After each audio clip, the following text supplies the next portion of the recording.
Hey trappers, Dale Billingsley here, Billingsley Brand Lures. So guys, what I want to talk to y'all about today is the difference between trapping coon up here in the north versus trapping coon down in the south. We did this a while back with mink earlier there in the spring, so I thought we ought to do it with coon too.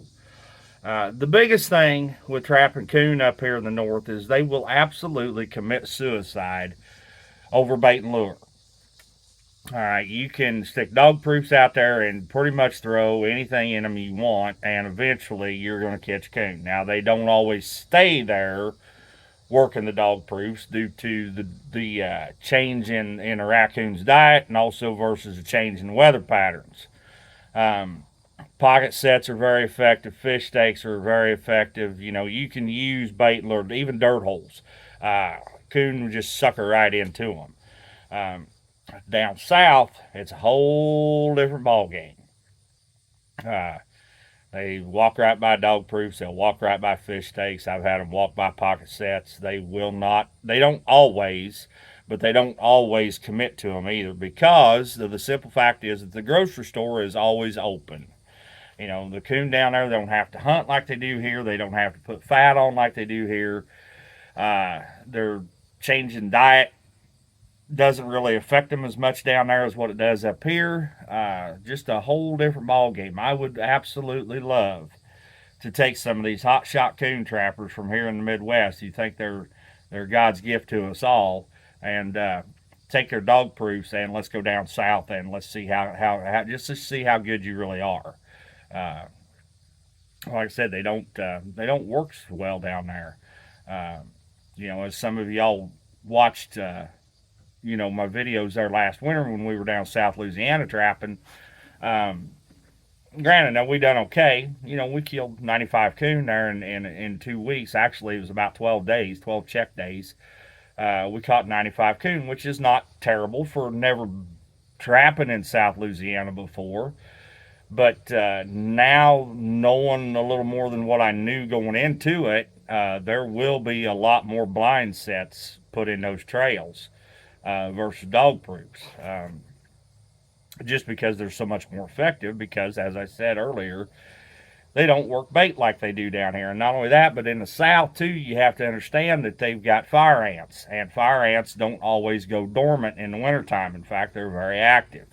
Now, I learned that a long time ago trapping down South Arkansas.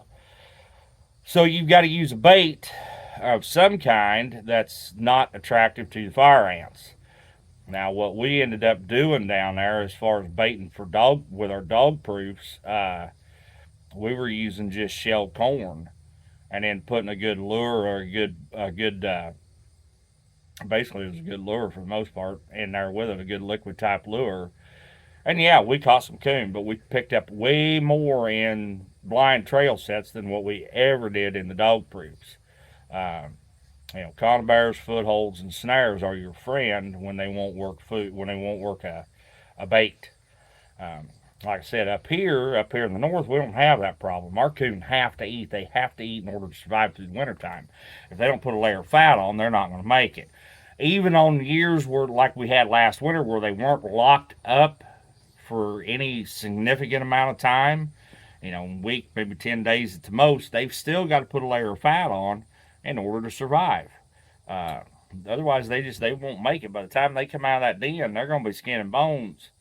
Um, they don't have to do that in the South very often, and the most they might be locked up would be 3 or 4 days at the most. For the most part, they'll run most all year long down there. So those are some of the kind of the differences between trapping southern coon, trapping northern coon. Um, that's kind of it, really. Just use a lot more blind sets. Don't worry so much about digging pockets down there. Dog proofs will work. They're not as effective as what they are up here for these guys. Now, as a lot of you know, I don't run many dog proofs anyway. We did take, I don't know, I think we took 3 or 4 dozen of them with us down in Louisiana last year. And like I said, we caught some coon with them, but it wasn't what it wasn't real great. Blind sets are way more effective. So if you can find those trails, by all means, that's what you want to do. Put some footholds in them. If conibears are legal, you need to put those in them. If you can run snares, you run those. Or up here, we can run the gamut. We can run anything we want for the most part. I mean, as long as it's legal. I don't want to lead anybody down that rabbit hole. But, make sure everything that you're doing is legal in the state that you're running in. Guys, I appreciate you tuning in. I know this is kind of a short little video, but it's just something I wanted to get out there to y'all ahead of season. Um, Again, we've still got a few openings left for the school. If anybody would like to come, September 22nd, 23rd, 24th. I'm going to put you up. I'm going to feed you. I'm going to give you 2.5 days of intense trapping instruction, all for the cost of $1,000. Now that's pretty dang cheap. Um, for what you're getting. So anyway, thanks again for tuning in, guys. I appreciate it. Once again, this is Dale Billingsley with another one. Signing out.